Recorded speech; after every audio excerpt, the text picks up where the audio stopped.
Okay, welcome back to BarcastAudio. Another question of the day, bar exam question of the day. For those who don't know, I'm Doc from BarcastAudio. You want to check us out. We have audio outlines, essay attack sheets, everything you could possibly need to pass the bar exam. We have it over at BarcastAudio.com. If you're looking for tutoring, email the email address and the links below. Everything you could possibly need, we have down there. So without further ado, let's jump into our bar exam question of the day. So for those of you who are new here, I don't tell you the subject off the top. I want you to identify the subject pretty early on and move from there, because I think it's an important skill to move through these questions that way. First, identify the subject, then identify the question stem, then try to identify what sub-area of the law is really being tested here. Okay, so today's question of the day is as follows. A state entered into a contract with a construction company for the construction of a 4-lane turnpike. Prior to the commencement of the construction, the legislature, in order to provide funds for parks, repealed the statute authorizing the turnpike and canceled the agreement with the construction company. The construction company sued the state to enforce its original agreement.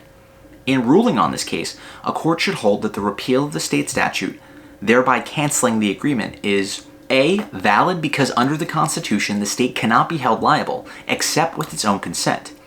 B, valid because the legislature is vested with constitutional authority to repeal laws it has enacted.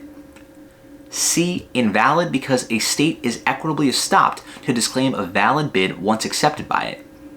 D, invalid because of the constitutional prohibition against impairment of contracts. So take some time, think through this one. There is going to be a quiz option that you can click down here below. Go through it. The answers may be a bit abbreviated because YouTube only allows me to put so many words into these answers. But take a second, pause this video if you'd like, think through this question, and try to figure out what is being asked of you and what the correct answer is. Okay, so first question off the top, what kind of question is this? Obviously, it is a constitutional law question. When you say something like a state entered into an agreement, your alarm bell should be going off in your head. State rights, states doing things unilaterally always should be going, all right, we're dealing with a constitutional law question, because so much of the con law questions are essentially, can the state do this? Can a government actor do this? So now this state has entered into an agreement and they're trying to get out of that agreement. So the correct answer to this one is actually D, invalid because of the constitutional prohibition against impairment of contracts. So what is really being asked about subtopic-wise here? It is the ability of states to unilaterally enact a law to withdraw its contractual obligations.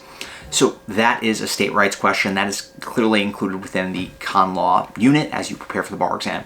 So what you really need to know here is that the Constitution severely limits a state's ability to enact laws repealing or eliminating a state's pre-existing contractual obligation. Under certain circumstances, there can be a justification for rescinding a state's obligations in a contract, but justifying it just by saying that the money is going to parks is not going to satisfy that obligation for the purposes of the statute, for the purposes of the constitutional prohibition here. So that does it for us. Be sure to subscribe to this channel for more of these videos. Be sure to check us out at BarcastAudio.com, as we will dive deeper into bar exam content, audio outlines, essay attack sheets, everything you possibly need. We have it over there. Until later, I will talk to you guys soon. Bye now.